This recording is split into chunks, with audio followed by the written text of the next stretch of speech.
안녕하세요. 클라우디아입니다. 오늘은 정인 작가의 작품 꽃 중의 꽃을 준비했습니다. 가슴에 평생 지울 수 없는 멍자국을 새긴 채 끝내 자기 존재를 밝히지 못하는 할머니의 사연이 역사의 이변으로 사라지지 않기를 바라는 손녀를 통해 이야기되는데요. 정인 작가는 소설을 통해 역사적 존재로서 더불어 윤리적 주체로서 우리에게 남겨진 과제를 사유하도록 이끌고 있습니다. 자, 그럼 지금부터 작품 속으로 함께 들어가 보겠습니다. 꽃 중에 꽃. 할머니는 거의 한 세기를 살았다. 마지막 숨이 멎자 진물은 할머니의 눈초리를 타고 눈물이 한 줄기 흘러내렸다. 내 죽더라도 소리내서 울면 안 된대. 네가 울모 내 마음이 이승에 남아서 좋은데 못 가거든. 나도 다음에는 좋은 세상에 태어나서 꽃처럼 한번 살아보고 싶으니까네. 절대 울지 말아래. 알겠지? 나는 할머니가 생전에 했던 당부를 떠올리며 치미는 울음을 삼켰다. 조금 전만 해도 할머니는 거울을 좀 보여달라고 했다. 목소리가 너무 가냘파서 잘 들리지 않았다. 나는 할머니 얼굴 가까이 귀를 들이밀고 물었다. 뭐라고 하셨어요, 할머니? 거울 좀 두고. 내 꼴이 너무 숭해서 너가 할배가 못 알아보면 큰일 아이가. 할머니가 입꼬리를 살짝 끌어올리며 말했다. 금방 꺼질 불씨 같은 웃음이었다. 나는 울컥하면서도 얼른 거울을 꺼내 할머니 얼굴을 비춰주며 짐짓 명랑하게 답했다. 할머니가 100년쯤 더 살다 가셔도 할아버지가 할머니를 몰라보는 일은 절대 없을 거예요. 할머니는 기운 없이 눈웃음을 지었다. 그리고는 마른 삭정이 같은 두 손으로 이마에 흘러내린 머리카락을 말끔하게 쓸어넘겼다. 이마에서 눈초리로 이어진 상처가 안쓰럽게 드러났다. 나는 고개를 돌렸다. 그새 창가에 한 움큼 들어와 있던 햇살이 빠져나가고 없었다. 문득 어깨가 서늘해졌다. 할머니가 가까이 오라고 눈짓을 했다. 숨이 가팔라지고 있었다. 나는 할머니의 두 손을 그어쥐고 바투 앉았다. 나를 바라보는 할머니의 눈길이 더없이 애틋했다. 그동안 참말로 고마웠대. 내 죽어도 널 못 잊을 것. 할머니는 씨를 뽑아내듯 간신히 말을 이었다. 마지막 말은 끝내 뱉지 못했다. 눈가에 남은 눈물 자국만 아니라면 할머니는 한 생을 잘 살다 간 사람처럼 편안해 보였다. 나를 볼 때면 볼이 움푹 패도록 환하게 웃던 모습이 생각났다. 한 번씩 쏟아놓던 넋두리도 들려오는 듯했다. 모질다 캐도 내 목숨 같을까. 너고 할배 가시고 금방 따라갈 줄 알았더만은 이리 오래 살 줄 우이 알았겠노. 전생에 지은 죄가 얼마나 많으모 죽는 것도 이리 어려볼까. 저승사자가 내 명부를 이라 빙기지. 목숨이란 게 참말로 무섭다 무서워. 그래도 인자는 얼마 안 남았을 기다. 그라모 네가 조상을 좀 치더고. 통장에 조상철도는 있으니까네. 화장해서 할배 무덤가에 뿌리만 주면 된다. 죽음에 대해 말할 때 할머니 얼굴은 무고한 아이 같았다. 무섭지 않느냐고 물으면 할머니는 빙그레 웃으며 고개를 저었다. 벌써 죽었어야 될 목숨이 이렇게나 살았는데 무섭기는 뭐가 무서워. 어지간히 무덤덤한 대답이었다. 무심결에 고개를 끄덕여 맞장구를 칠 정도였다. 할머니의 위급 상황을 알려준 사람은 할머니가 이따금 이용했던 이웃의 개인 택시 기사였다. 인자 새벽에 기도 가시는 거는 무리라 해도 기어이 가시곤 하더만은 마 대문 앞에서 쓰러지셨네요. 병원에 모시다 놨으니 얼른 와보소. 그는 할머니가 그리 된 것이 결코 자기 탓이 아니라는 듯 악을 쓰며 말했다. 며칠 전 할머니가 예감이라 한 듯이 만약의 경우엔 전화를 해달라며 내 전화번호를 주었다는 말도 덧붙였다. 엄마는 듣자마자 뼛속이 솟구친 소리를 바락 질렀다. 별일이야. 네가 할머니 했사니까 진짜 자기 손이라 되는 줄 아나 보네. 어디서 온 감생심. 나는 엄마가 그러든가 말든가 할머니의 목숨이 얼마 남지 않은 것 같다고 마지막은 내가 돌봐야 할 것 같다며 주섬주섬 옷가지를 챙겼다. 엄마가 내 뒷덜미라도 잡아챌 기세로 목청을 돋웠다. 야가 지금 지정신이가. 네가 뭐하러 그 할맛이 뒤치다거리 할 건데. 나는 엄마가 여전히 할머니에게 저기를 갖고 있는 것이 싫었다. 사람은 마음을 잘 써야 한다고 입버릇처럼 하면서 할머니는 늘 과로밖에 두는 것이 한심할 지경이었다. 나는 현관을 빠져나오며 안깔스레 쏘아붙였다. 엄마처럼 모르는 사람한테 가서 봉사하는 것도 좋지만 가까운 불쌍한 사람 돕는 게 훨 의미 있다고 생각해. 맨날 주님의 은총이 어쩌고 하면서 마음은 왜 그리 옹졸해요?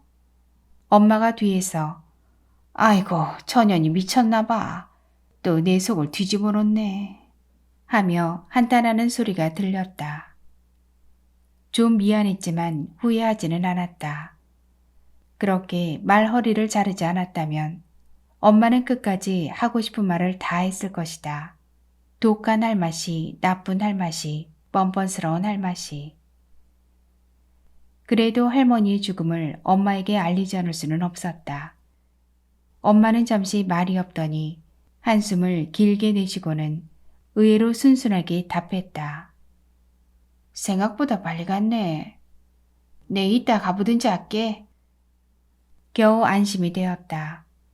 할머니께 걱정 말라고 큰 소리는 쳤지만 혼자 빈소를 지키게 될까봐 내심 걱정이었던 것이다. 의사가 와서 할머니의 죽음을 확인했다. 간호사가 할머니의 주거미로 새하얀 면보를 덮었다. 다시는 할머니를 만날 수 없다는 사실이 비로소 실감났다. 할머니와 한 약속도 소용없이 눈물이 솟구쳤다. 고개를 쳐들었다. 할머니 얼굴이 천장 한가운데 동그랗게 떠올랐다. 안 울기를 해놓고 와우노. 할머니의 다짐이 들리는 듯했다. 나는 눈물을 훔치고 사무실로 향했다. 빈소에 올 사람은 아무도 없었다. 그래도 나는 할머니가 풍성한 국화꽃 향기 속에 있기를 바랐다. 꽃처럼 한번 살아보고 싶다던 사람이 아닌가.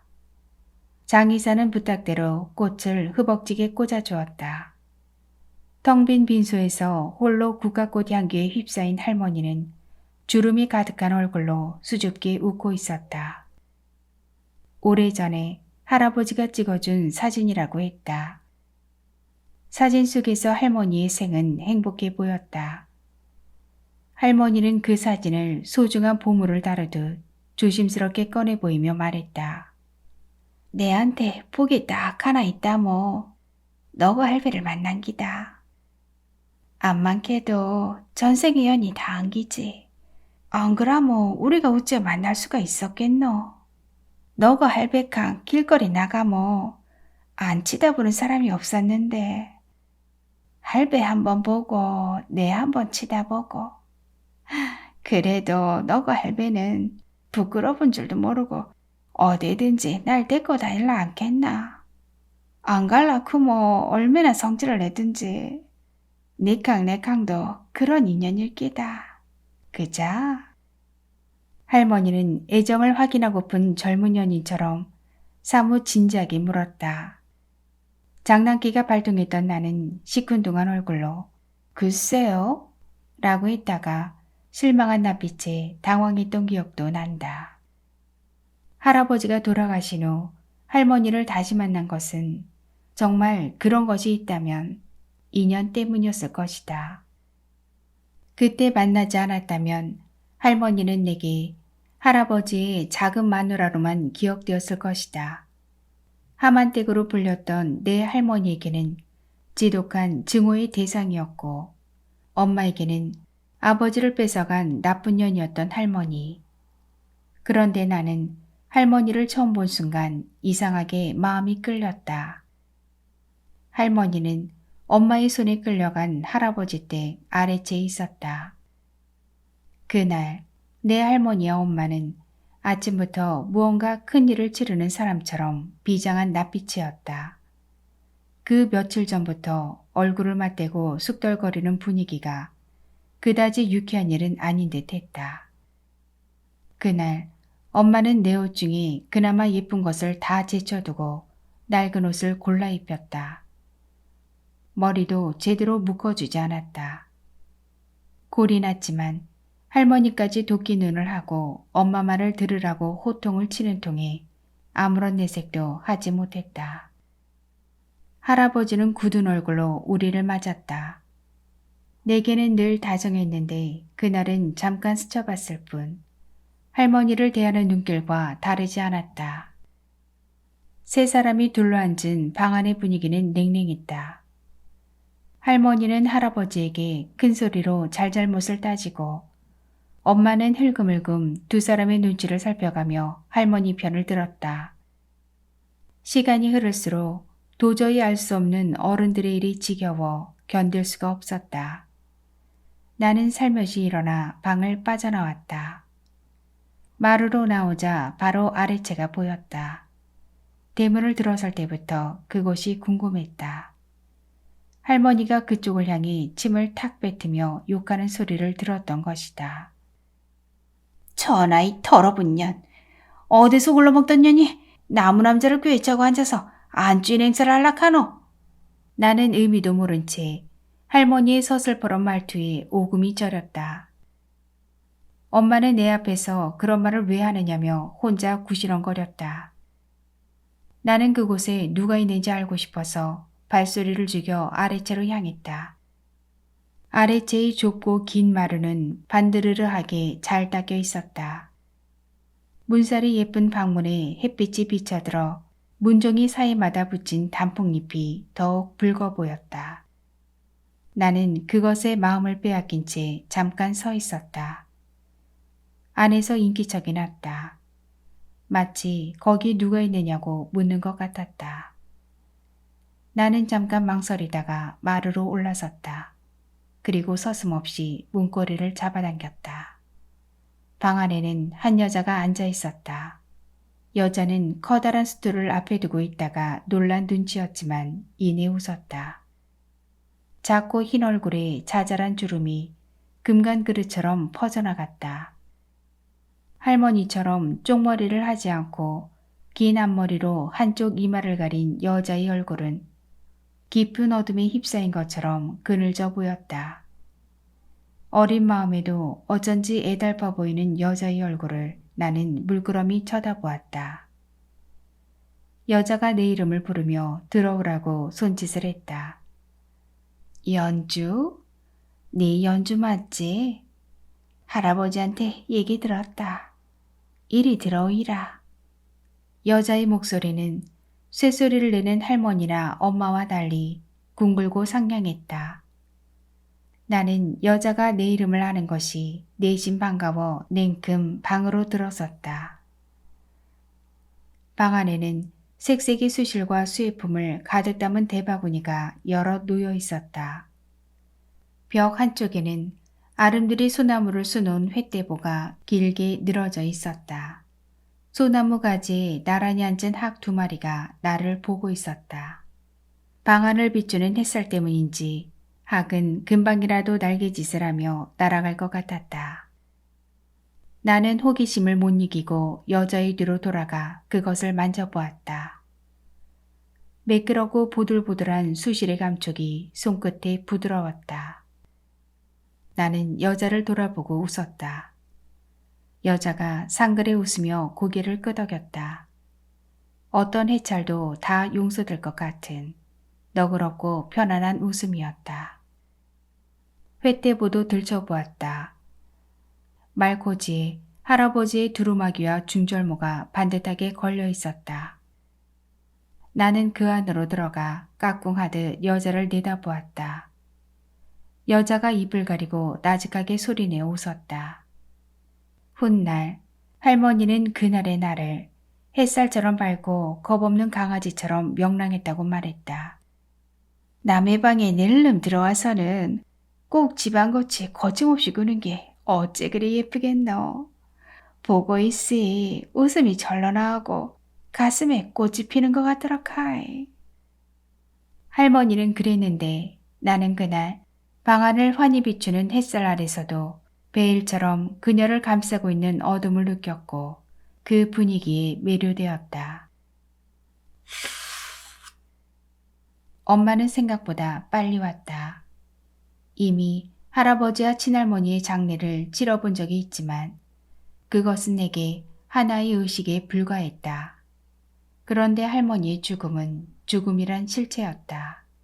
피를 나눠줬지만 정서적으로 아무런 영향을 끼치지 못한 죽음과 피라곤 섞이지 않았지만 죽음을 실감케 하는 죽음을 받아들이는 감정은 복잡했다. 어쩌면 할머니가 그동안 죽음에 대해 너무 많은 말을 해서인지도 알 수 없었다. 연주야, 나는 죽는 거는 하나도 안 무섭은데 염하는 거는 무섭다. 그게 왜요? 사람이 죽으면 몸띠를 칼깨기 닦아야 하이가 벌거벗길까 하이가. 난 그게 죽는 것보다 더 싫다. 모르는 사람들 앞에 이 몸띠를 벌거이 내놓았다고 생각하모 죽기보다 더 싫다. 할머니는 진저리까지 치며 말했다. 처음에는 몰랐지만 그 이유를 알았을 때는 나라도 그럴 것 같아서 마음이 저릿해졌다. 할머니의 몸은 뱀이 지나다닌 것 같은 문신 자국으로 얼룩져 있었다. 모슬놈들이 심심하모 내 살기가 있다고 베끼놓고는 화판 삼아 장난질을 안 했나. 놀란 내 눈길에 할머니는 얼굴을 붉히며 한숨을 내쉬었다. 나는 치미는 분노와 안쓰러움을 가누며 염을 할 때는 내가 지킬 테니 염려 말라고 큰소리 쳤다. 내 장담을 믿었는지 모르지만 할머니는 안심하는 눈치였고 나 또한 각오도 단단히 했는데 엄마가 오니 한결 든든했다. 엄마는 할머니의 영정을 착잡한 얼굴로 바라보더니 향을 한 자루 꽂아놓고는 벽에 기대앉았다. 향 연기가 매캐하게 퍼져나가자 할머니의 죽음이 더욱 실감났다. 나는 시큰해지는 콧잔등을 문질렀다. 엄마가 나를 돌아보았다. 네 기억하나? 할아버지 돌아가셨을 때 저 할맛이 울음소리 한 번 안 내던 거. 또 그 얘기였다. 지겨울이 마치 질긴 기억이었다. 엄마는 할머니를 여전히 할아버지 죽음에도 울지 않는 독한 년으로 기억했다. 하지만 나는 그날의 할머니를 슬픔을 이기려 안간힘을 쓰는 의지적인 모습으로 기억하고 있었다. 할아버지 죽음 앞에서 할머니는 입술의 뱀피를 닦아낼 만큼 울음을 견뎠다.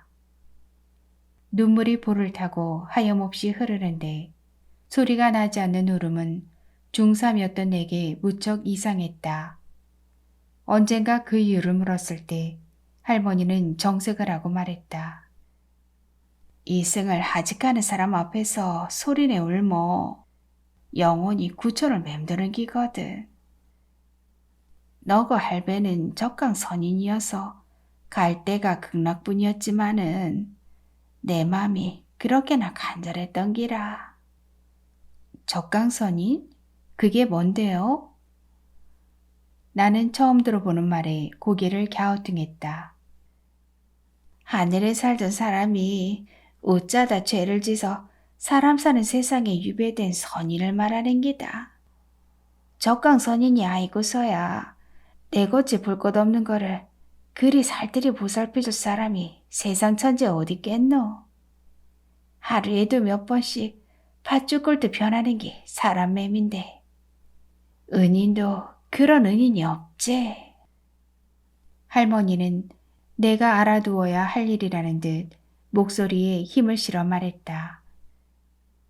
나는 별 생각 없이 장난스레 할머니의 말을 받았다. 치, 할머니께는 할아버지가 적강선인이었지만 우리 할머니한테는 아니었을걸요?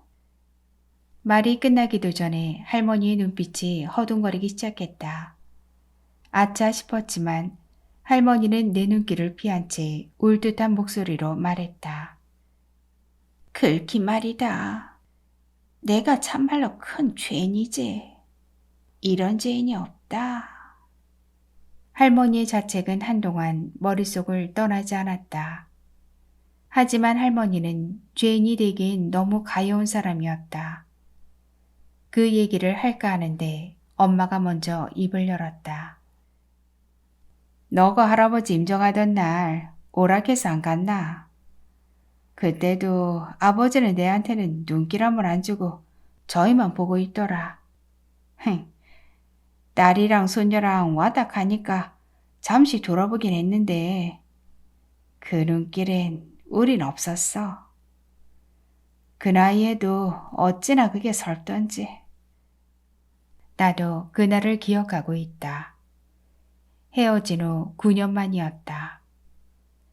그동안 할아버지와는 왕래가 거의 없었고 할머니는 교통사고로 벌써 돌아가신 후였다. 연락을 받고 엄마와 함께 병실에 들어섰을 때 할아버지는 곧 마지막이란 걸 알 수 있을 만큼 숨을 가쁘게 몰아쉬고 있었다. 엄마의 말 맞다나 할아버지의 눈길은 줄곧 할머니를 향해 있었다. 그 눈길에는 할머니를 향한 간절한 당부가 깃들어 있었다. 내 없어도 절대 기죽지 말고 살아야 된다.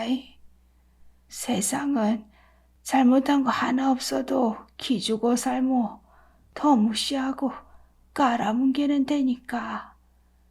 절대 그런 꼴 보이면 안 된대.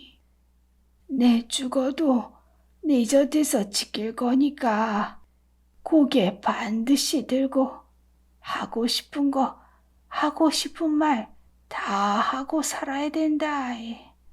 알겠나? 할머니는 숨을 몰아쉬는 할아버지 곁에 두 손을 모아쥐고 앉아 같은 대답을 되풀이했다. 알겠습니다. 내 걱정일랑 말고 편하게 가시소. 그동안 당신 신세 많이 짓습니다. 다음 생에 꼭 만나서 이 은혜 다 갚을 깁니다. 그리 되도록 빌고 또 빌깁니다. 할머니의 잠긴 말소리가 자꾸 끊어졌다. 할아버지는 마침내 긴 숨을 한번 몰아쉬고 눈길을 할머니에게 둔 채 숨을 거두었다. 마지막 순간 가슴이 높다랗게 부풀었다가 서서히 가라앉았다. 그 움직임이 몹시 느려서 생에 아직 미련이 많이 남은 것처럼 보였다. 눈을 뜨고 있어서 더욱 그렇게 느꼈는지도 모른다. 나는 할아버지의 뜬 눈이 무서워서 그때까지 장승처럼 서 있던 엄마의 뒤로 숨었다. 할머니가 할아버지의 꺼진 눈두덩을 쓸면서 말했다. 울음이 목에 걸려 말이 자꾸 끊어졌다. 잘 가 있어. 날랑 걱정 말고 오신 대로 잘 가 있어. 그 말을 알아듣기나 한 듯 할아버지의 눈꺼풀이 파르르 떨렸다. 그때 엄마가 할머니를 와락 밀쳐내더니 할아버지를 부여안고 울음을 터뜨렸다. 할머니는 마치 그때를 기다리기나 한 듯 눈물을 훔치며 돌아섰다. 작고 여인 어깨가 들썩였지만 소리는 없었다. 엄마의 울음은 크고 질겼다. 뭐라고 넋두리를 해댔지만 울음소리에 섞여 알아들을 수가 없었다. 할머니가 손수건을 건네며 엄마를 가리켰다. 그때 나는 엄지가 뭉툭하게 잘린 할머니의 손을 처음 보았다. 나는 섬뜩함을 느끼면서도 손수건을 받아 엄마에게 건넸다.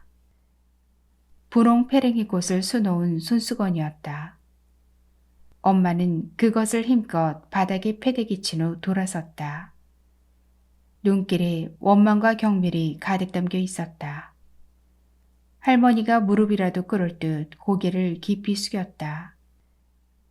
내 그동안 참 못할 짓을 했다. 참말로 미안해. 용서해두고. 엄마가 발을 구르며 소리를 질렀다. 더러운 할머니, 그런 줄 알면서도 그렇게 살았어요. 그건 사람이 할 짓이 아니지요. 그래선 안 되지. 안 되는 거라고요. 엄마의 쉰 목소리가 파편처럼 날아가 할머니의 가슴에 마구 박히는 것 같았다. 그러자 알록달록한 수혜품이 가득했던 정겨운 방 풍경과 그 방을 둘러싸고 있던 고요한 어둠, 단풍잎이 깃든 창호 사이로 새어들던 햇살의 부드러움과 애절한 얼굴을 한 여자의 모습이 떠오르면서 엄마의 악다구니가 견딜 수 없어졌다. 나는 엄마의 옷을 힘껏 잡아당겼다. 그러나 엄마는 한참 더 패악을 부리고 한바탕 더 질적한 통곡을 한 후에야 멈추었다. 그동안 할머니는 망부석처럼 가만히 서서 그 소란을 고스란히 견뎠다. 내가 그렇게 패악을 부리도 가만히 있고 장례식이 다 끝날 때까지 울음소리도 한 번 안 내고. 야, 무섭더라. 네 할머니가 걸핏하면 저희한테 독서를 피우던 심정이 이해가 되더라. 저리 독하니까 적고를 하고도 우리 아버지를 유혹하고 엄마를 그리 무참하게 만들었구나 싶어서 증오스럽더라. 네 할머니는 아까지 낳고 살다가 갑자기 그리 됐으니 얼마나 기가 찼겠노. 인자 다 떠나삐고 내 나이 이만큼 되니까 사람이 살다 보면 그럴 수 있겠다 싶기도 하지만 그 내막은 아직도 모르겠다. 두 사람은 정말로 좋았는갑더라. 할아버지는 더 그랬고. 한 번은 먼발치서 본 적이 있는데 할아버지가 저 보잘것없는 여자 옆에서 어찌나 뻥글거리고 있든지 창피해서 혼자서도 얼굴이 붉어지더라. 엄마의 심정을 알 것도 같았다. 할아버지는 누가 봐도 훤칠한 미남형이었다. 어디서나 눈에 띌 정도의 풍채도 그랬지만 넓은 이마에 우뚝 솟은 코, 다부져 베는 턱선과 의지적으로 생긴 입술은 믿음직스러웠다. 깊고 서늘한 눈매는 따스해서 누구나 그 앞에선 편안함을 느꼈다. 그에 비해 할머니는 잔인한 세월의 포화 속에서 가까스로 살아남은 듯한 기색이 역력했다.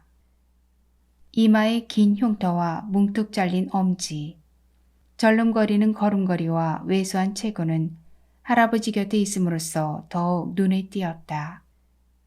자신을 세상에 있게 한 아버지가 누구라도 뜨악한 눈길로 돌아보는 모습이 여자와 살고 있다는 것이 어찌 창피하지 않았을까. 네 할아버진 참 다정한 사람이었어. 웃자다 날 보러 오실 때도 빈손으로 오신 적이 없어. 꼭 눈깔 사탕이나 팥쥐 숲이 든 한꽃빵을 사오시곤 했지. 그래서 지금도 아버지를 떠올리며 단겨 먹고 싶어지는지도 몰라. 모르긴 해도 할머니가 할아버지의 재산을 그렇게나 욕심 안 냈으면 우리 관계가 완전히 끊어지지는 않았을 끼다. 할아버지가 완전히 돌아선 거는 할머니 등살에 가진 걸 다 농가준 후였어. 그때 할아버지는 겨우 방 한 칸이나 가졌던가 몰라. 네 할머니는 내가 있다는 걸로 얼마나 당당하던지. 자꾸 알가대니까 마지막엔 할아버지도 지긋지긋해서 해달라는 대로 다 해주고 마음을 접으신 기지. 할머니는 사실 할아버지가 그렇게까지 다 포기할 거라고는 생각을 못했어. 계산착오였지. 그게 억울해서 평생을 더 그렇게 항강거렸는지도 몰라. 지난 일을 추억하는 엄마의 얼굴은 고즈넉했다. 나는 엄마에게 할머니와 엄마가 그토록 증오했던 한 여자의 얘기를 들려주고 싶었다. 그런데 어디서부터 어떻게 시작해야 할지 알 수가 없었다. 나는 이제라도 엄마가 평생을 간직해온 그 감정에서 벗어날 수 있기를 바랐다. 물론 그것은 나의 희망사항일 뿐이었다. 내가 부질없다고 생각하는 엄마의 감정은 엄마가 아니기에 그 질곡을 다 알 수가 없었고, 그런 만큼 내 바람대로 된다고 할 수도 없었다. 그동안 엄마는 두 사람에 관한 얘기라면 입도 뻥끗 못하게 했다. 그 사이에 세월이 마구 흘러갔고 언젠가는 할아버지도 할머니도 잊힐 것이다. 그러면 엄마의 마음속 응어리도 완전히 사라지는 것일까? 나는 고개를 저었다. 모든 상처는 꼭 그만큼의 자국을 남긴다. 나는 엄마를 보며 그것을 깨달았기에 안타까운 마음으로 돌아보았다. 엄마는 벽에 기대어 눈을 감고 있었다. 턱을 쳐들어 더 처진 볼살과 눈가의 주름이 엄마의 몸을 관통한 세월의 부피를 말해주고 있었다. 나는 그 시간을 거스르는 기분으로 엄마를 불렀다. 엄마. 응? 엄마가 실눈을 뜨고 나를 쳐다보았다.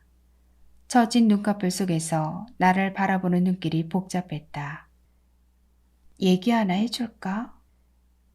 이 마당에 얘기는 무슨 얘기? 난 인자 갈란다. 니도 그만 가자. 여기에 더 있을 거 없다. 그럴 사이도 아니고. 나는 엄마 앞으로 바싹 다가앉았다. 한번 드러나봐요. 뭔 얘긴지. 엄마는 별종스럽다는 듯이 날 흘겨보더니 부스스 허리를 펴고 앉았다.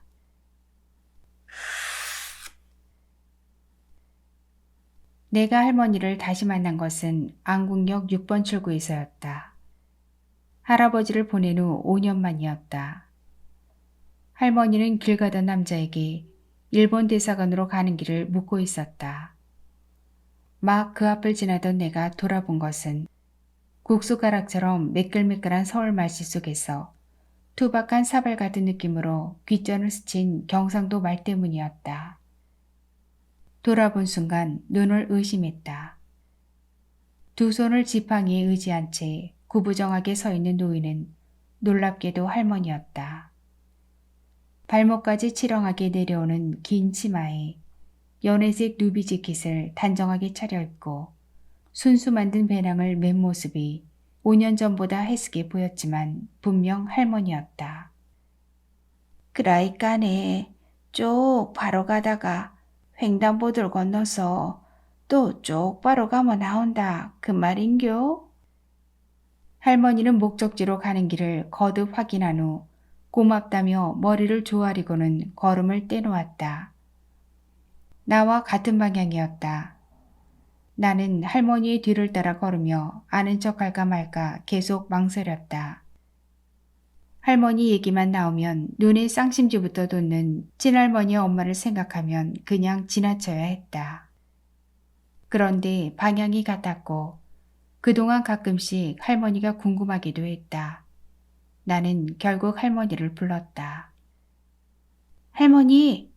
할머니! 몇 번 부른 후에야 할머니가 설마 나를 부르려 하는 표정으로 돌아보았다. 저예요, 연주. 나는 할머니의 손을 잡고 아는 체를 했다. 할머니가 눈을 가느스름하게 뜨고 나를 자세히 들여다보았다. 드디어 나를 알아본 할머니 얼굴에 잠시 당황한 빛이 스쳤다. 하지만 이내 내 손을 덥석 잡으며 반색했다. 아이고, 네가 연주? 연주라고? 참말이가 이게 꿈이가 생시가. 참말로 연주네. 저 이제 대학생이에요. 학교가 이 근처예요. 근처에 볼 일도 있고요. 근데 할머니야말로 여기까지 어쩐 일이세요? 언제 오셨어요? 그래 말이다. 살다 보이 이 넓은 서울 땅에도 볼 일이 생기는구만. 오늘 아침 일찍이 기차를 안 탔나? 죽기 전에 꼭 한번 가보고 싶은 데가 있어서. 어딜 그렇게 가보고 싶으신 거예요?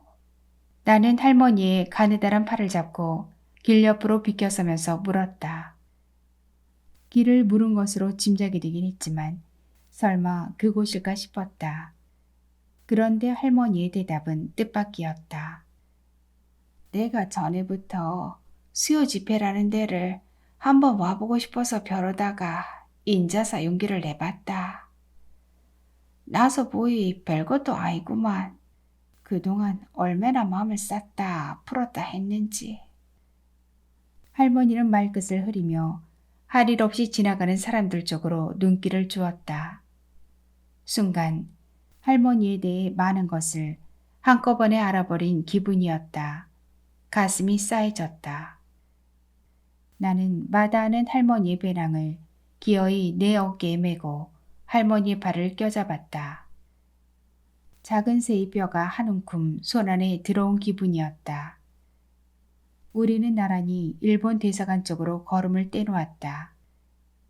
할머니의 걸음은 느리고 숨이 가빴다. 정오가 가까웠지만 서둘 수가 없었다.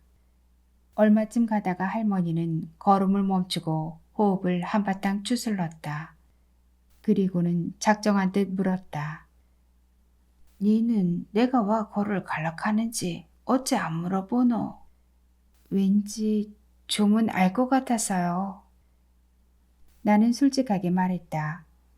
할머니 얼굴이 살짝 붉어졌다. 잠시 후 고개를 주걱거리며 다시 걸음을 떼놓던 할머니가 숨이 가쁜 채로 쉬엄쉬엄 얘기를 시작했다. 너거 할배 돌아가시기 수년 전에 어떤 야무지게 생긴 여자가 텔레비전에 나와서 대동아 전쟁 때 지가 당한 일을 얘기하는데 바로 내 얘기더라. 그동안 그렇게나 이잡히고 싶던 일을 듣고 있으니 어찌나 기가 차든지.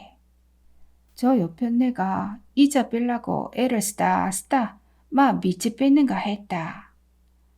생각하면 억울하고 분통이 터질 노릇이지만 그게 어디 입 밖에 내놓을 일이더나. 남사 실어버서 평생을 가슴에 꽁꽁 묻어놨는데 그걸 다 까발리다이. 그동안엔 생각이나 해본 일이겠나. 그 뒤에도 자꾸 그런 사람들이 나오더라. 그제사 내거든 사람들이 한둘이 아니란 걸 알았니라. 사람은 살아감서 잊어비는 기억이 더 많지만은 그 일은 내 몸에 오로리 새겨지서 잊을락 해도 안 되고 자다가도 벌떡벌떡 일어나고 어디서 소리만 크게 나도 또 내를 족대길라고 그러는 것 같고 하루도 마음 편할 날이 없었지로. 그 때문인지 어릴 때 함께 살았던 내 식구들 기억이 하나도 없다. 그 생지옥 같은 데서 제우 살아나오고 보이 지난 일을 다 잊어삐더라. 그러이 내 사는 기 어디 사는 기겠나. 너가 할배를 만나기 전까지는 몸이 허공에 뜬 것 같았지. 그 지옥 같은 데서 살아나온 사람들은 속으로 다 그러고 살았을 기다. 인자는 세상이 좋아지서 그 일을 내놓고 말하기도 하지만은 평생 말문하고 살다 죽은 사람이 더 많을 끼고 아직도 가슴에 꽁꽁 묻어놓고 살아가는 사람도 제법 있을 끼다. 그 억울하고 아픈 심정을 누가 알아주겠노. 그러이 수요 집행가 하는 게 고맙더라. 다 지난 세월 그런 게 무슨 소용인가 해도 가슴에 평생 지울 수 없는 멍자국을 챙기고 사는 사람한테는 그런 게 아닌기라. 한 번씩 그 일이 뉴스에 나오면 나는 죽어다 깨나도 못할 일을 어째저래 하는가 싶어서 그 용기가 부럽고 고마워서 한 번은 와보고 싶더라. 고맙다는 말도 전하고 내 가슴에 커다란 무덤처럼 드란진 말들을 더 넣을 수가 있을란가 싶기도 하고 인자 그 참석하던 할머니들도 많이 죽었는 갑던데 그 사람들이 다 죽었비 뭐 앞으로는 누가 그 약을 대신해 주겠노? 나는 할머니의 걸음에 맞춰 천천히 걸으며 할아버지의 사랑으로도 풀 수 없었던 할머니의 멍자국에 대해 생각했다. 자국이 큰 만큼 첫걸음을 내딛기가 힘들었을 것이다. 다 알진 못해도 조금은 알 것 같아서 나는 할머니의 손을 더욱 힘주어 잡았다. 얼마나 망설이다 내디딘 걸음일까. 누가 그토록 망설이게 했나. 무지근한 통증이 체증처럼 가슴을 메웠다. 내가 수요 집회에 가본 것은 얼마 전이었다. 대학 새내기의 분주함에 젖어 있을 때는 몰랐는데 한가해지자 멀지 않은 곳에서 매주 하는 집회에 가보지 않은 것이 어째 죄스러웠다. 그것은 세상에서 가장 오래된 집회였고 내 기억 속에서 가장 눈부신 슬픈 사람들의 모임이었다. 이젠 일상이 돼버린 그 일을 두고 누군가는 할 일 없이 되풀이되는 퍼포먼스나 치워버려도 좋을 설치물 정도로 생각하지만 막상 가보니 여전히 사람들이 많이 모여들고 있었다. 그럼에도 여전히 한때 소녀였던 할머니들의 분노와 슬픔이 계속되고 있다니 비애가 가슴을 적셨다. 부끄럽기도 했다. 어쩌면 그 모든 것이 나처럼 무심한 사람들 때문인 것 같아 매주 참석하리라 작정도 했다. 하지만 첫 마음과 달리 이제 겨우 세 번째였다. 나는 새삼 부끄러움을 느끼며 푸른 신호를 기다리는 할머니 얼굴을 훔쳐보았다. 홍조가 어린 할머니 얼굴은 정오의 햇살 아래서 전혀 다른 얼굴처럼 보였다. 할아버지가 생각났다. 평생 그림자처럼 할머니 곁을 지켜낸 마음이 무엇이었을지 궁금했다. 나로선 그 깊은 속을 도무지 알 수가 없었다. 그런 할아버지를 보내고 지난 5년 동안 할머니는 어떻게 살았을까? 아무리 그래도 산 사람은 다 살게 돼 있다. 두고 봐라. 저 알마시도 남의 가슴에 못 박고 뺏은 영감 보내놓고 잘 살기다. 장례식을 마친 자리에서 엄마는 할머니를 돌려 세워놓고 포달지게 말했다. 할머니는 모른 척 먼 산을 바라보고 있었지만 세상의 정막이 다 내려앉은 것 같은 얼굴이었다. 어쩌면 할머니는 그 고요하고 쓸쓸한 시간들을 견디면서 마침내 발걸음을 뗄 용기를 얻었는지도 모른다. 행사가 시작되려는지 마이크 소리가 들리기 시작했다. 다른 때보다 사람들이 많은지 왁자한 소리가 멀리서도 들렸다. 신호가 바뀌었다. 사람들이 우르르 길을 건넜다. 할머니, 빨리 가요. 시작하나 봐요.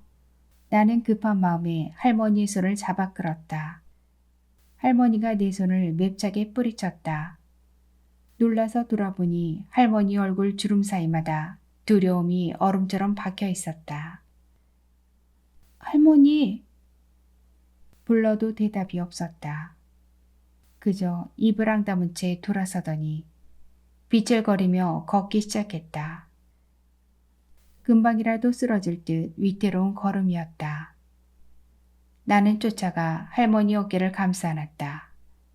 할머니가 소스라쳐 나를 세차게 밀쳐냈다. 할머니, 저예요, 연주. 왜 그러세요? 나는 할머니의 두 손을 움켜쥐고 외쳤다. 이윽고 나를 알아본 할머니가 안쓰러울 정도로 몸을 떨며 매달리듯 내 팔을 움켜쥐었다. 연주야, 가자. 무섭다, 저 소리.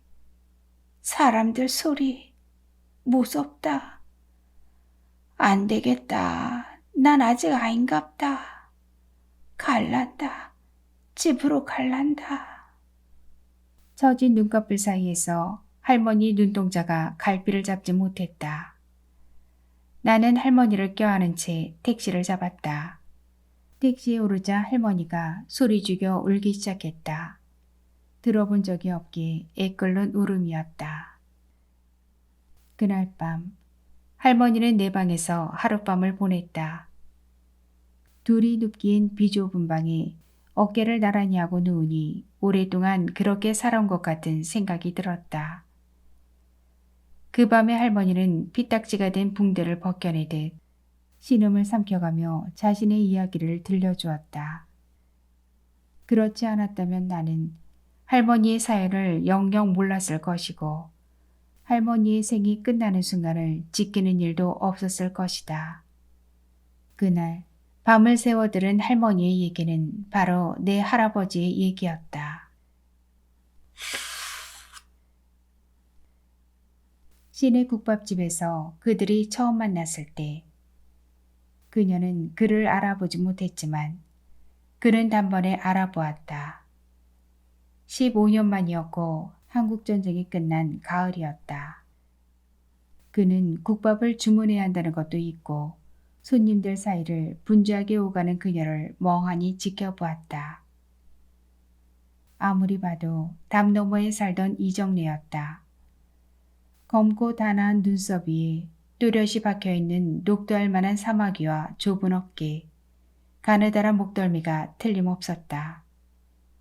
그런데 다리를 절고 있었고 국밥을 내려놓는 손에는 엄지가 뭉툭하게 잘려나가고 없었다.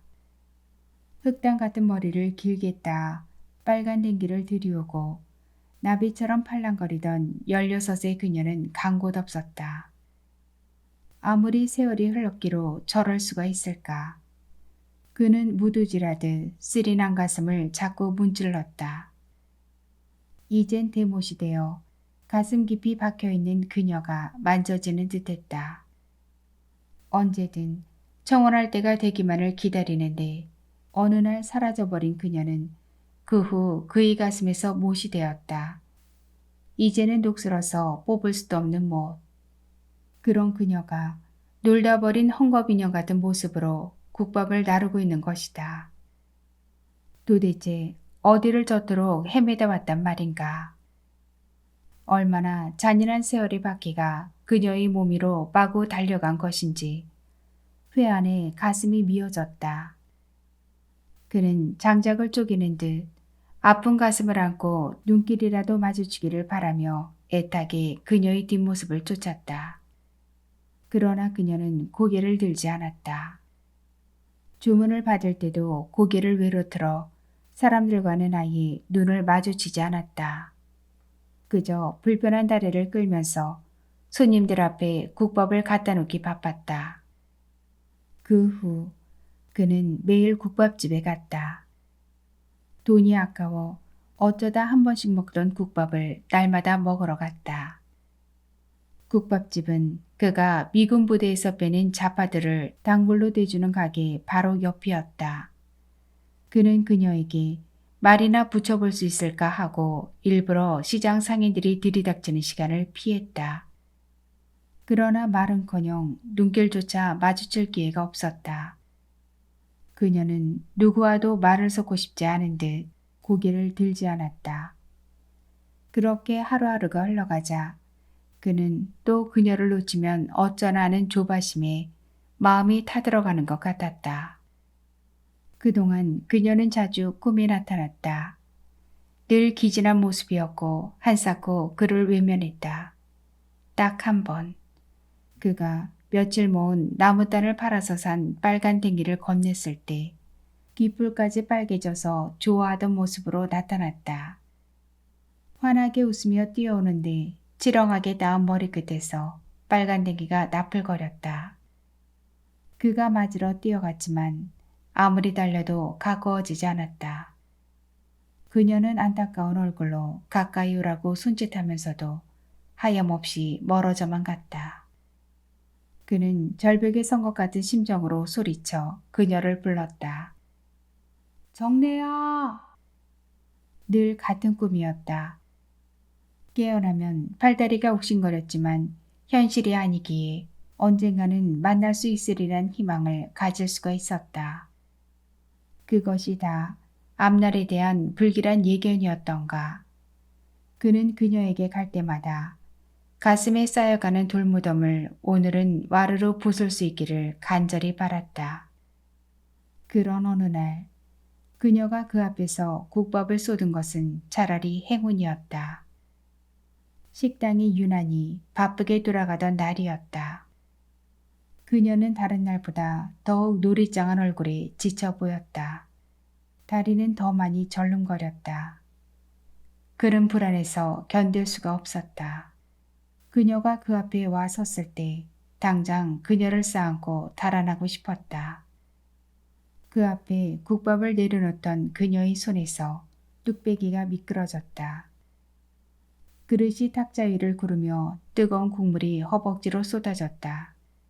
그는 전신이 오그라드는 것 같은 통증에 놀라 벌떡 일어나면서도 그녀가 놀랄까봐 비명을 삼켰다. 비명을 지른 것은 그녀였다. 손님들이 놀라서 돌아보았지만 이내 무심한 얼굴로 다시 국밥 그릇에 얼굴들을 묻었다. 그녀는 기웃동거리며 주방으로 달려가 간장이 담긴 사발을 들고 나왔다. 그는 재빨리 바지를 찢었다. 그새 살갗이 벌겋게 부풀어 오르며 물집이 잡혔다. 그녀가 그의 허벅지에 간장을 들이부었다. 고향에서 하던 응급처방이었다. 그는 역겨울 정도로 짠 간장 냄새를 견디며 그녀의 이마를 덮은 부스스한 머리카락 사이로 드러난 흉터를 보았다. 이마에서 관자놀이 쪽으로 줄을 그은 듯 긴 자국이었다. 그것은 말라붙은 송충이의 자늘을 닮아 있었다. 그는 댄 고통보다 그녀의 얼굴에 있는 흉터 때문에 신음을 흘렸다. 돈 벌러 갔다더니 대체 어디를 어떻게 떠돌았기에 이 꼴이 되었느냐고 물어보고 싶었다. 하지만 아직은 때가 아니었다. 응급처치는 했으니까네. 지금 바로 약방에 가보이소. 매인 몸이라 같이 가지는 못해. 약값은 지가 드리겠습니다. 그녀는 어질러진 자리를 서둘러 훔치며 말했다. 모습은 그리 변했건만 다소곳하면서도 낭낭한 말소리는 그대로였다. 그는 목이 메는 것을 헛기침으로 감추고 마음과 달리 퉁명스레 대꾸했다. 며칠 고생하면 괜찮을 깁니다. 대신 밥이나 한번 사주이소. 그녀가 놀란 눈으로 그를 올려다 보았다. 그는 혹시 그녀가 자신을 알아볼까 하고 마음을 쥐었다. 하지만 그녀의 눈길에는 너그러운 손님에 대한 감사의 마음이 깃들어 있을 뿐이었다. 그때 그는 그녀가 몸이 망가진 것처럼 기억도 훼손되어 버린 게 아닌가 하는 의구심을 가졌다. 도심의 거리에는 전쟁이 참화 속에서 자신이 누군지도 모른 채 남루한 몰골로 떠돌아다니는 여자들이 많았다. 가슴속으로 삭풍이 휘몰아쳤다. 그래서 더욱 그는 그녀를 절대 이대로 놓아줄 수 없다는 생각을 했다. 신선한 날씨 덕에 상처는 생각보다 빨리 아물었다. 그는 기어이 그녀로부터 밖에서 만날 약속을 받아냈다. 가을이 막바지 정염을 태울 때였으나 전쟁이 휩쓸고 간 도시의 풍경은 삭막했다. 전쟁통이 곳곳에서 모여든 사람들로 도시는 늘 어수선하고 시끌벅적했다. 전쟁이 끝나자 가슴에 희망을 품은 사람들이 도시를 누볐다. 그도 그중 한 사람이었다. 그는 누구보다 잘 살고 싶었다.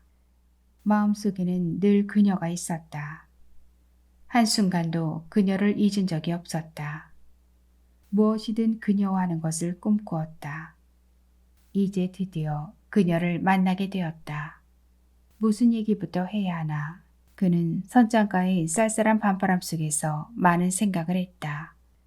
그녀는 쉬 오지 않았다. 선창가의 불빛들은 싸늘한 가을바람에 속절없이 흔들리고 있었고 바쁜 일과를 끝낸 사람들은 불빛 아래 삼삼오오 모여 떠들어댔다. 벌써 술에 취해 비틀거리는 사내들도 보였다. 어디선가 악다구니를 하는 소리도 들렸다. 빨리 오셨네 예. 늦어서 죄송합니다. 담배를 막 비벼 끄는데 뒤에서 그녀의 목소리가 들렸다. 맑은 종소리 같았다. 그는 가슴이 설레어 침을 꿀꺽 삼켰다. 식당을 벗어난 그녀의 모습이 어떨지 궁금했다. 빨리 돌아보고 싶은 마음과 아껴서 보고 싶은 마음이 팽팽히 맞섰다. 그는 갈등을 감추고 천천히 돌아섰다. 그녀는 늘 쓰고 있던 머리수건을 벗고 머리를 뒤로 묶어 올린 모습으로 서 있었다. 길게 늘어뜨린 앞머리가 여전히 이마를 가리고 있었다. 가르마 아래 반듯하게 드러난 이마가 누구보다 예뻤던 사람인데 그 사람이 스카프도 하나 두르지 않고 목덜미를 휑하니 드러낸 채 그 앞에 있었다. 그는 벼랑간 쌓여지는 콧잔등을 비비며 먼 산에 총총이 박힌 불빛을 잠깐 돌아본 후 그녀를 바라보았다. 세파에 찌들어 노랗게 시든 얼굴이 배시시 웃음을 머금고 있었다. 한때 그를 그토록 애달게 하던 웃음이 이젠 울음을 견디는 것처럼 보였다. 어떻게 사람이 이렇게 변할 수 있는가? 그는 다시는 고향의 그 시절로 돌아갈 수 없다는 것을 송곳에 찔린 듯 아프게 깨달았다. 그래도 당신을 사랑할 수 있을까? 그는 속으로 반문하면서도 신고 누서 보이고는 걸음을 뗐다. 그녀는 말없이 앞서가는 그의 뒤를 따랐다. 비록 멀쩡히 앉아있는 사람에게 뜨거운 국밥을 뒤집어 씌웠다 해도 선량한 인상이 아니었다면 나오지 않았을 것이다. 두려운 마음이 없지는 않았다. 그녀에게 세상의 모든 남자는 매우 끔찍한 동물이었다. 그는 근처에서 잘한다고 소문난 중화요리 집으로 갔다. 밥을 사달라고 했지만 실은 그녀를 배불리 먹이고 싶었다. 등짝에 달라붙은 그녀의 백가죽이 좀 불룩하게 일어나는 걸 보고 싶었다. 그는 요리를 몇 가지 시켜놓고 자신을 소개했다. 시간이 많지 않다는 것을 알기에 무지르듯 하고 싶은 말을 꺼냈다. 지는 안봉석입니다. 옛날부터 거를 잘 알고 있었습니다. 우리는 같은 마을 옆집에 살았습니다. 그녀가 뜨악한 표정을 지었다. 그는 자신의 짐작이 맞을 것 같은 불길함 속에서 떠나온 고향 얘기부터 했다. 둥근 산새가 포근하게 감싸고 있던 아름다운 산골 마을, 마을 옆으로 돌아 흐르던 맑은 시냇물, 가난했지만 인정을 나눌 줄 알던 마을 사람들에 대해 조곤조곤 얘기했다. 그의 말소리는 낙숫물처럼 똑똑 그녀의 가슴으로 흘러들었다. 그곳이 어딘지는 몰랐지만 어쩐지 그곳에 가 있는 듯 했다. 그녀는 그런 고향을 가진 그가 부러웠다. 그런 고향이 있으면 참 좋겠네 예. 고향에는 지금 누가 살고 있어 예?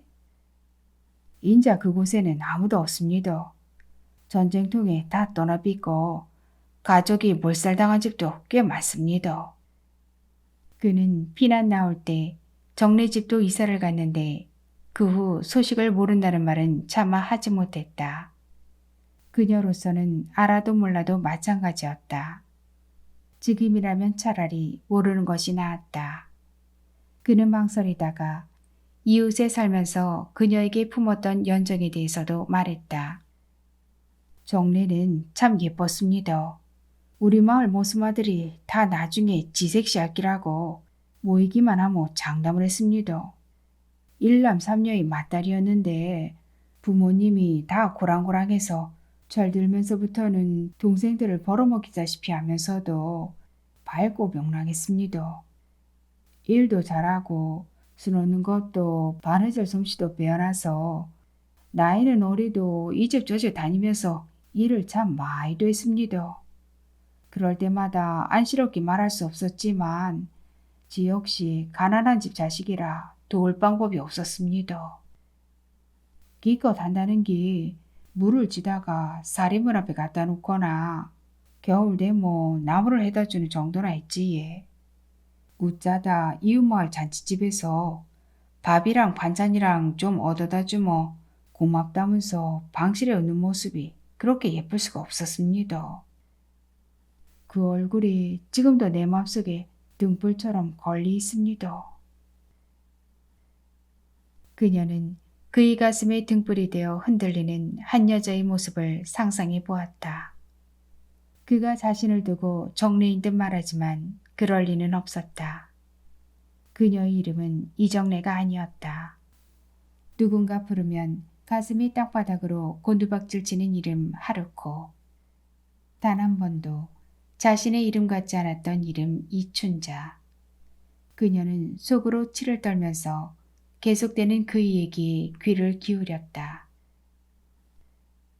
우리 엄니 모르게 암탉에 금방 난 뜨뜻한 계란을 엉치다가 정례 빨래 스쿠리에 넣어주기도 했습니다.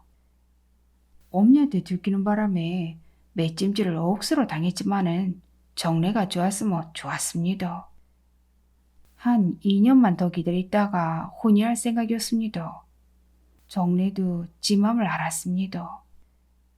지가 슬며시 손을 잡으며 가마에 기대오던 그 살감으로 알 수가 있었습니다.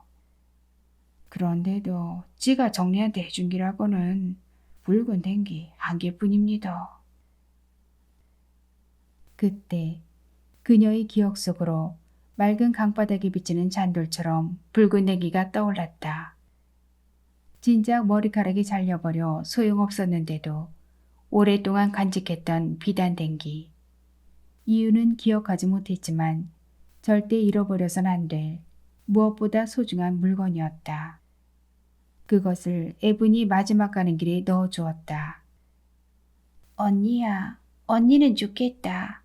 그렇게 색깔 곱은 댕기도 해보고 나는 이때꺼정 그런 것도 한번 못 해봤다.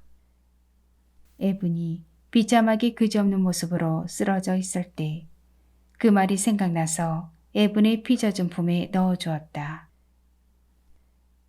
그 기억이 떠오르자 머릿속을 휘젓는 듯한 통증과 함께 하늘과 땅이 뒤바뀌어 돌아가는 어지러움이 또 시작되었다. 내장이 쪼그라붙는 것 같은 굶주림과 자신의 몸 위로 불개미처럼 들러붙던 냄새나는 사내들에 대한 기억이 유리 파편처럼 머릿속을 휘젓기 시작했다. 그녀는 테이블 아래서 떨리는 손을 다잡아쥐고 간신히 내뱉었다. 저는 이정례가 아이고 이춘자입니다. 식은땀이 솟아나 머리 밑을 적시고 있었다. 그녀는 더 견딜 수 없어서 해슥한 얼굴로 일어나 그가 잡을 새도 없이 밖으로 뛰쳐나갔다. 가능한 한 그로부터 빨리 멀어지고 싶었다. 고통스러운 옛 기억은 다시 돌이키고 싶지 않았다. 거리로 나오자 사람들이 모두 자신을 향해 달려오는 것 같았다. 그녀는 기우뚱거리며 사람들을 헤치고 달렸다.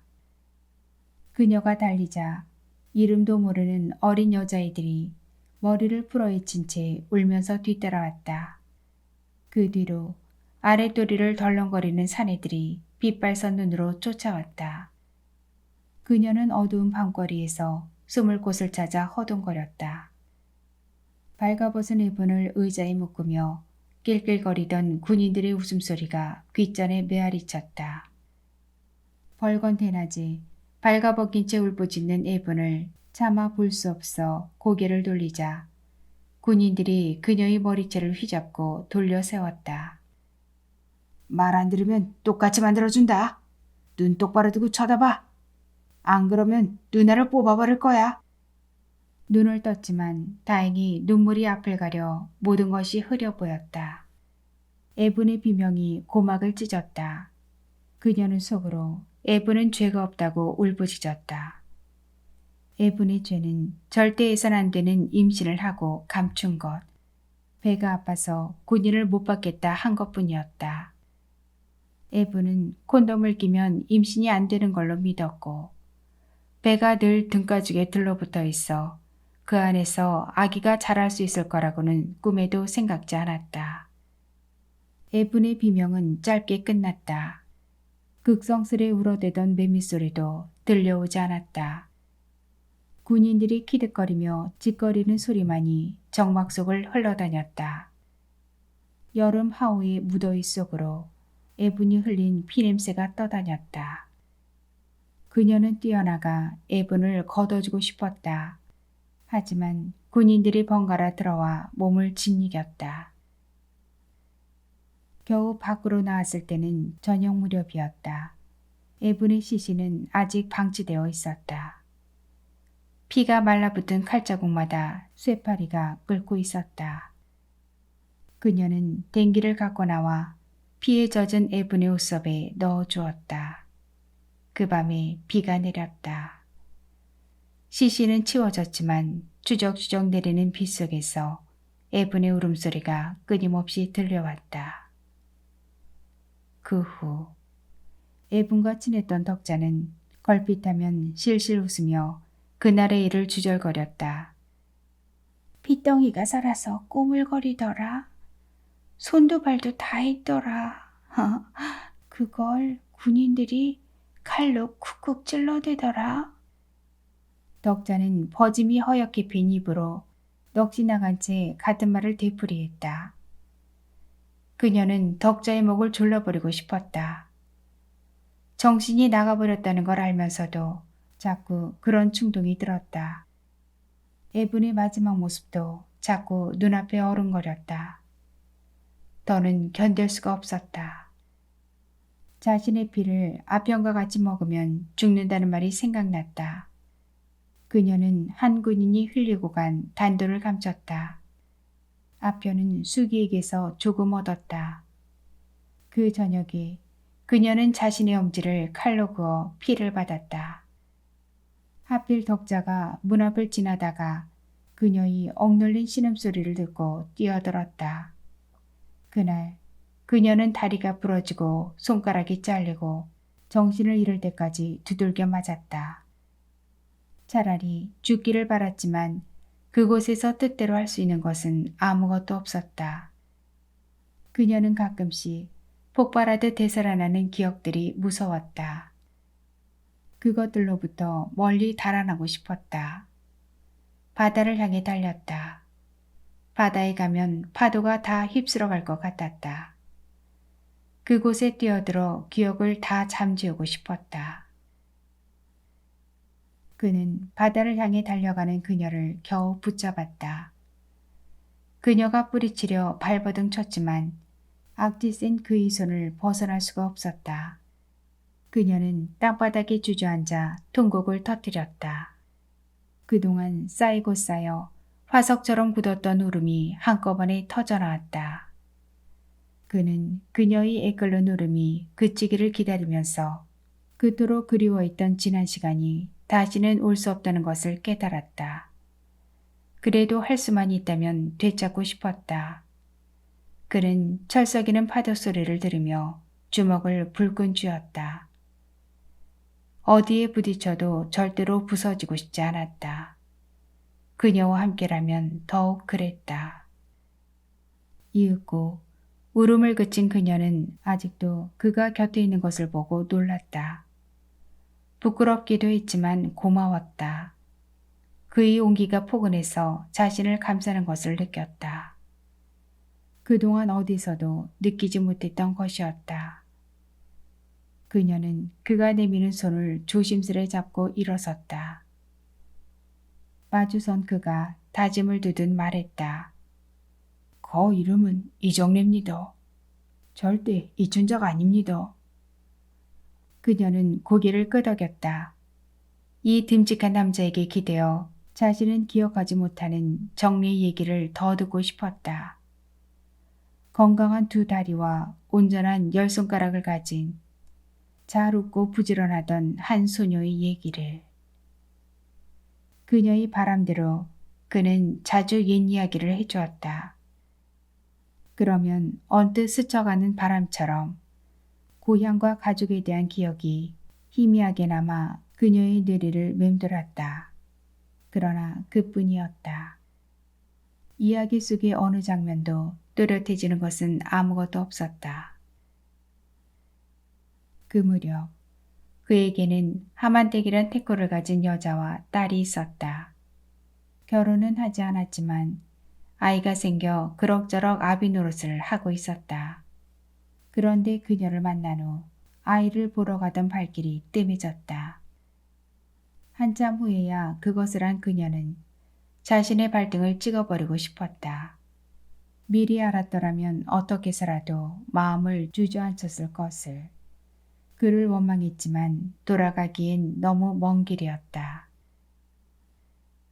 나는 당신만 있으면 된다. 다른 건 생각하지 마라. 그가 그녀를 안고 속삭일 때마다 그녀는 숨이 멎을 것 같았다. 밀쳐낼 수는 없었다. 그이기에 견뎌야만 했고 견딜 수도 있었다. 그러나 의식 깊숙이 새겨진 상흔은 자주 그를 거부했다. 처음에는 자신도 모르게 그의 팔을 물어버리기도 하고 미친 듯이 뿌리치기도 했다. 그는 묵묵히 기다렸다. 그렇게 세월이 흐르는 사이에 가끔씩은 그녀도 그에게 몸을 맡길 수가 있었다. 하지만 마지막까지 몸을 섞지는 못했다. 그녀는 한사코 자신의 몸을 보여주지 않았다. 그로선 그것이 그녀를 지켜야 할 이유였다.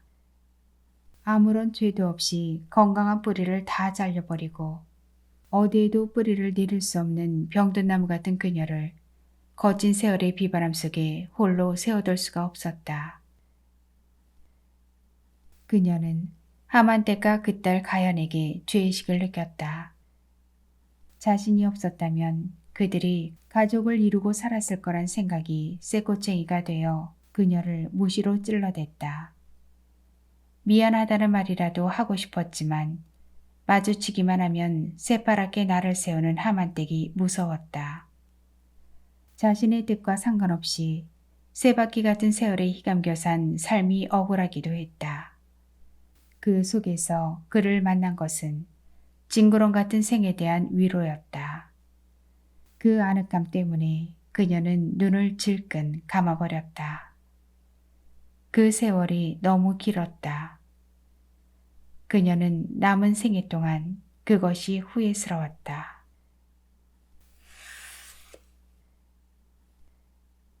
얘기를 다 듣고 난 엄마는 긴 꿈에서 깨어난 듯 한숨을 깊이 내쉬었다. 우리 아버지 알고 보니 어지간히 순정파네. 그런 사람 보내고 저 사람 어째 살았을까? 그나저나 저 사람 수요 집회는 가봤나? 못 가보고 말았죠. 그 밤에 자신의 이야기를 다 해준 할머니는 아침이 되자 부산으로 가겠다고 했다. 어느 때보다 얼굴이 고요했다. 마치 자신의 얘기를 털어놓을 시간만이 필요했던 사람 같았다. 나는 할머니와 작별이 묻네 아쉬웠다. 그렇게 힘들게 올라오셔서 그냥 가신다고요? 할머니는 담담한 기색으로 고개를 주워거렸다. 그렇다고 일주일을 기다리겠나? 다음 기회를 보면서 마음으로나 내 할 말 대신해주는 사람들을 응원할란다. 함께 한다고 내가 당한 일들이 없어지는 것도 아니고 죄 지은 놈 죄가 없어지는 것도 아니니까 백골이 흙이 돼도 못 잊어볼 일인데 벌써 하늘 품고 죽은 사람도 많고 내 거치에 생각만 하모 정신줄을 놓아버린 사람들도 아직은 제법 살아있을 끼다. 그러이 저 일은 다 죽는다고 끝날 일이 아니다. 원을 안 풀어주면 죽어도 계속될 한이다. 그걸 어찌 두겠노? 인자라도 힘을 보태야지. 할머니의 목소리에는 힘이 돋아 있었다. 그래서 배웅을 할 때는 마음이 한결 가벼웠다. 그 후 나는 가끔씩 할머니께 안부를 물었다. 그때마다 할머니는 오직 내 전화만을 기다린 사람처럼 반가워했다. 졸업 후 아버지 일을 도우려고 부산으로 오게 된 것은 할머니를 위해 잘된 일이었다. 내 평생에 그나마 복이 있었다 뭐. 네 할배랑 네 만난 거 딱 2개다. 그러고 보이 세상에서 제일 소중한 거 2개를 가진 셈이지. 그 말을 할 때 할머니는 퍽이나 행복해 보였다. 나는 그 얼굴을 떠올리며 엄마를 쳐다보았다. 아무리 생각해봐도 우리 아버지가 대단타. 그런 사람을 평생 품고 살았다. 엄마는 자리를 털고 일어서며 한결 눅직거내진 목소리로 말했다. 나는 갈란다. 니는 어쩔래? 무서워서 혼자 있겠나? 나는 고개를 끄덕였다. 빈소에 혼자 있는 것은 무서웠지만 할머니를 위해, 할머니를 향한 첫 마음을 평생 간직했던 할아버지를 위해 할머니의 마지막 가는 길을 지켜주고 싶었다. 가능하면 친구들을 많이 불러서 2 사람의 얘기를 들려줄 생각이었다. 그것은 거의 한 세기를 살아낸 할머니의 슬픈 생을 위로하는 나만의 이별 방식이었다. 낭독은 여기까지입니다. 정인 작가는 경남 산청에서 태어나 부산에서 자랐고 부산에서 살고 있습니다. 2000년 개간 21세기 문학 신인상, 제7회 한국소설 신인상을 받으며 등단했습니다. 소설집 당신의 저녁, 그 여자가 사는 곳, 만남의 방식이 있으며 제9회 부산작가상, 제18회 부산소설문학상, 제2회 노근리 평화상, 제8회 백신의 문학상을 받았습니다. 구독과 좋아요 그리고 공유는 사랑입니다. 감사합니다.